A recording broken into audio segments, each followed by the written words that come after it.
All right. Update, kind of roster update, just after the scrimmage and kind of where you guys are at heading into next week. We're still waiting for Marcus Washington back. But other than that, we're a pretty healthy team. Yeah, everyone else is healthy. Teddy should be this week. He's trending in a really favorable direction. What do you see out there today? I thought it was a lot of fun. First of all, it was really hot, which was great. We were able to get a bunch of plays with the young guys at the end. During the Boneyard Bash, had the band out there, had a bunch of students there.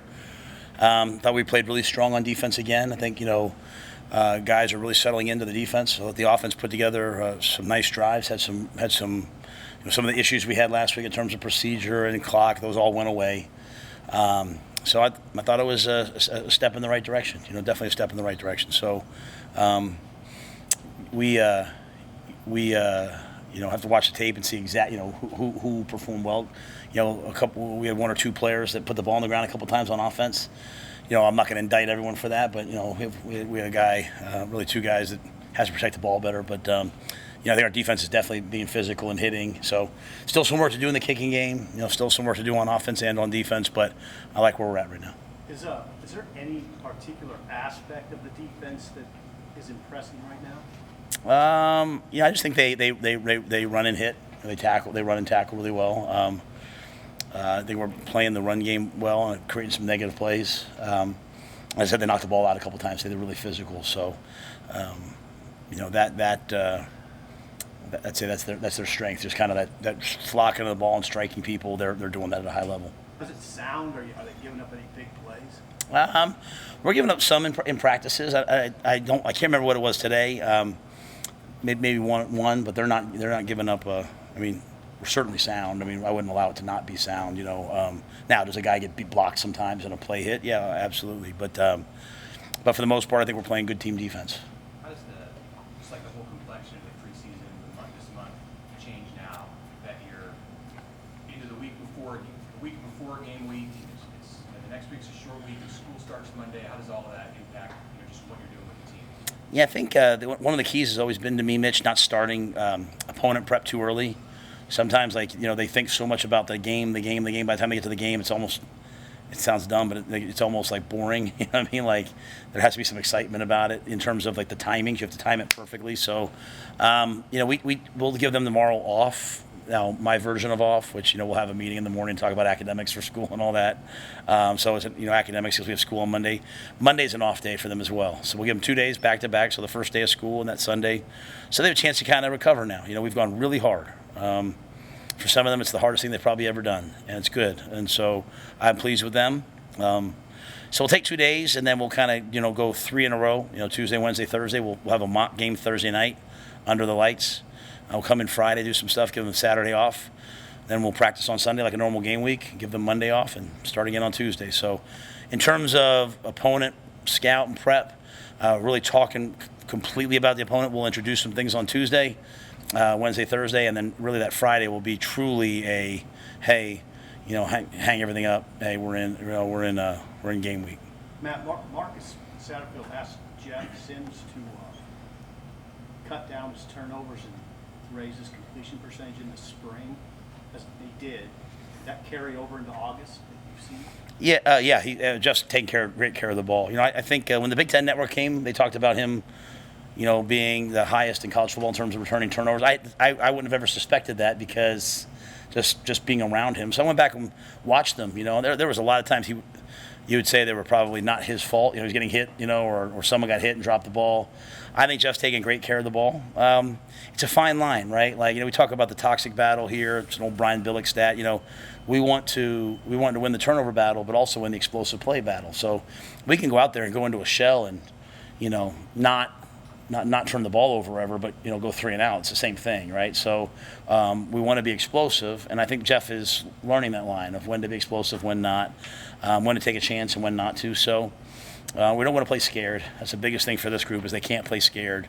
So, but I think he's done a really nice job, Steve. I think he's playing really good football, and there's still a lot to learn. I know we're playing on 8/31, but there's a lot of games after that, and so we're just trying to get better and better and better and better and better every day. So I think we'll see him play really good football this year.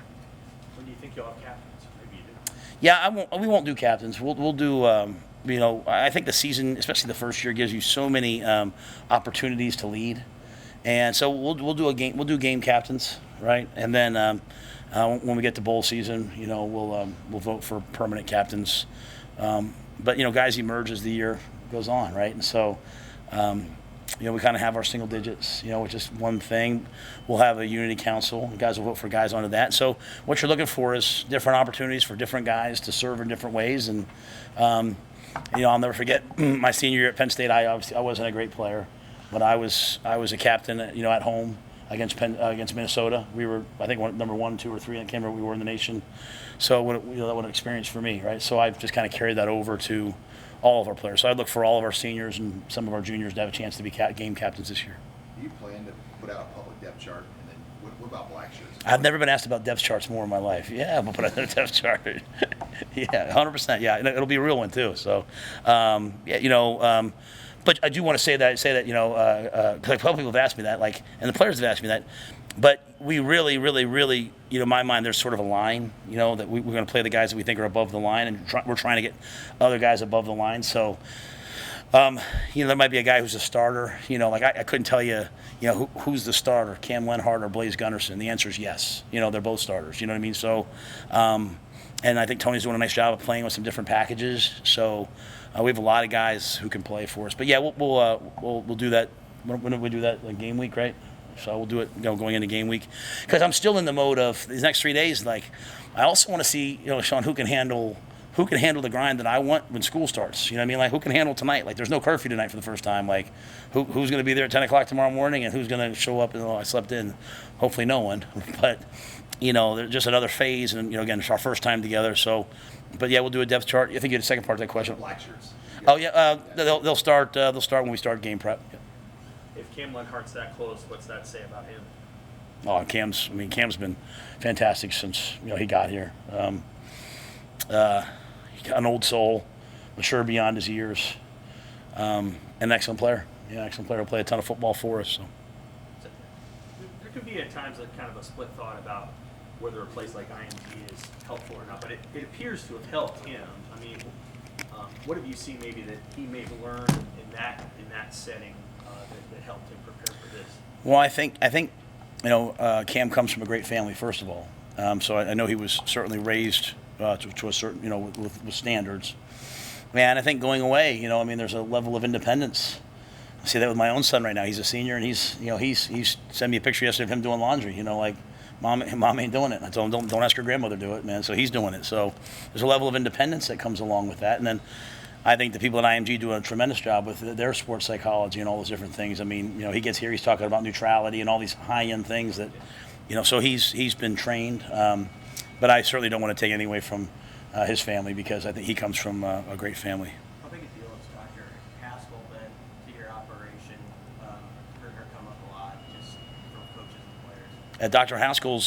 Dr. Haskell's is important to me as Chris Peduzzi, the head athletic trainer, Corey Campbell. She's as important to me as the offensive and defensive coordinators. It's so simple. We sometimes have a way of looking at mental health and sports performance, and kind of over here. But I'll say to guys sometimes, guys, if you have a tight hamstring, do you go see the trainer? They're like, yeah. I'm like, do you break your leg? Do you see the doctor? Yeah. Well, if you're feeling a little bit, depressed or anxious or nervous, why would you not go see Dr. Haskell? I do. So, and then if you're feeling great, then she helps keep you in that zone and teach you how to get the flow and teach you how. So, I think we as coaches have studied a lot about cognitive load and this generation and the impact of phones on their their brains and their ability to concentrate and attention and focus control. And really, to answer your question, all I really want is guys to be able to go from their thinking brain, getting the call, knowing the situation, and then shutting that brain off, focusing in and just reacting. And so she's teaching them how to do that. So she both handles the whole spectrum of mental health, but also kind of sports performance, which obviously is involved in that. And she's doing it at a high level, and she's doing it so we have common language, if that makes sense. So now, in the offensive line room, Donnie can be talking about breathing, or, we have things that we do football-wise, like cycle of a snap. Hey, here's what we want you to do from the end of one snap to the beginning of the next. We write them all the way out for the guys. So we're just integrating her into it. So she's using our language, and we're using her language. So I think we're, hopefully on the cutting edge of what we're doing. You got a pretty good pretty good idea who the number 2 quarterback is? I think it's both of them right now. I think you would see. I think they both are ready to lead. I think they both are. We can win with both of them. Yeah, I mean, I say that because they bring different attributes to the table. I think Heinrich would be a little bit more of the dual threat stuff. Chubb a little bit more. It's probably like Heinrich would probably be like a little bit more on the edge of run it first and then throw it. Though he's really coming along in the drop back pass game, and Chubb would be a little bit more in the throw it first into the run it game. So, I think both of those guys would have a role if something were to happen to Jeff. It's situational decisions. Yeah, we wouldn't be the old. We wouldn't do Steve Spurrier run the quarterbacks on play after play. It'd kind of be like, hey, we're in a situation, we're running the ball here. Maybe it's a little more Heinrich. Hey, we're going to drop back and throw it. We're down 2 scores. Maybe it's Chubba. And again, they're continuing to try to elevate past each other, and they're such good friends too. So it makes it a healthy competition. So I don't think we could sit here and tell you right now, and I think that's a good thing. I don't think it's a bad thing at all. I think if something were to happen to Jeff, which I would never want to happen, obviously for Jeff's sake, we would feel really good about Chubba, and we would feel really good about Heinrich going out there and leading the team. Along those lines, at the running back position, do you feel similarly about the way that those guys complement maybe the top 3, the way that they complement each other with their skill sets and how they can bring different things? Yeah, I think for us, I think we feel like Gabe is clearly the number 1 guy. Ramir, clearly the third down back and still a runner, right? But Ramir's ability to track protections and catch the ball in the backfield is pretty special. I think, every scout that comes in here, I tell them all, like, hey, I had Jermichael Hasty at Baylor still playing. I said, he's just like him. He can run option routes, choice routes. So I think Ramir's got a future. Ramir has a little tweak to his hammy, so you asked about the injury report. Should be back this week. Just kind of got tight on him the other day, so we held him. But should be fine. So, I think kind of situationally those 2 guys. And then Anthony is, when the ball's in his hands, Anthony's elite running the football. Anthony just, he's put the ball on the ground too much. He's fumbled the ball too much. And no matter how talented you are, if you fumble the football, you can't play for us. So we're going to continue to work on it with AG. He's had a good camp up until the last couple of days and sort of turning the ball over, but it's been an issue. And I normally wouldn't say that out loud, but I'll say it because Anthony, he knows exactly, hey, I've got to conquer this. But when he's right, he sees it as well as anybody. And then we have a 1-2-3 punch. And then I'd say Emmett Johnson is, he's in the running to be our starting kick returner. And Emmett's, he's a versatile all-around back. And I think he can help us as well. Where has Gabe come the furthest? What do you like about him most? I didn't see him before, so I can't say. I just from the day I got here, I was like, wow, that's what they're supposed to look like. You know what I mean? Like, he's big, he's powerful. He can run behind his pads. He can run inside zone, outside zone, power counter, anything you want to run duo. He's good in protection. He's consistently still trying to work on his hands. His hands are the number 1 thing that keeps him from being on the field all 3 downs. But he can catch. He just has to, that's what he's working on. But, it's very rare that you have a guy that's, 225 pounds and also runs 4.4, you know what I mean, and has lateral movement. So, I know he started as a freshman. I know he had that injury. But I can't imagine many better than that kid. So I've been impressed with him since the day we got here. You include Marcus. You mentioned trending positively with the health status. You include Washington in Yeah. the group that can be ready for Minnesota. Oh yeah, I mean no setbacks. I just think it's he's healing kind of slow, and I think we're kind he's played so much football, we're kind of hesitant to push him. But no setbacks. He does all of our run throughs, all of our walkthrough run through stuff. He did a little bit of Indy the other day, I believe. But I would expect him to play that first game. Hey, Coach, with the class that's starting Monday, will there be any walk-ons that could get a scholarship with some of the openings you've had? Yeah, we have 2 scholarships left over, so we'll put 2 guys on. One is Phelan Sanford, and the other one's yet to be told to the kid yet, so I like to tell him first. But Phelan, who's been on before, and is an excellent player and a great teammate, and he gets it not off. He gets it off of merit. The role he's playing in the rotation at safety, and then playing on all the special teams. Anything else, guys? Which a lot's been made about the rotation of the defense and having as many guys as possible. Are you at a number right now with how many guys you think you could put on the field? Yeah, I'll be honest with you. A lot of it's seeing them in games to know, like, hey, was I right or wrong? But if you count the true D linemen, we have 3 of them. I think we're at like 6, maybe 7 that we feel like would put in a game. Might be getting close to 8 there. We have 3 jacks that we trust. We've got 6 inside backers that we trust. And when I say trust, like they've shown that they can play over the line. There's a lot of other guys that are on the way, right? And then in the back end, we have a bunch of guys. So I think on defense, we have a lot of players that can play. I think we just have to play some games and get guys in there and see, make sure the moment's not too big. I'd hate for it to be. I mean, that's the whole point of our program is practice really hard, good on good all the time so that you get to the games and you're not overwhelmed. So we're going to put them out there and see what happens. What's the status of the kicking battle, I guess you call it, between Tristan and Tim? Yeah, I'm hesitant to say anything right now because today was not our best day kicking. We struggled a little bit today in the kicking game. So today Tristan went with the ones today. Timmy had been going with the ones. Tristan went with the ones today. So I think probably as we get into like Wednesday, Thursday, we'll kind of have like, hey, this is how we're heading into game week on Friday. And that Thursday night mock game is important to me. I like to get out on the field under the lights. Obviously we're playing night game. Guys have been tired. They've been going to class. They've been doing homework and just kind of see who performs. So probably by Thursday we'll make an official decision when we come out with that depth chart in terms of, hey, who's gonna be the starter. But it was Tristan as of today. Okay. All right, thanks, guys. Thanks.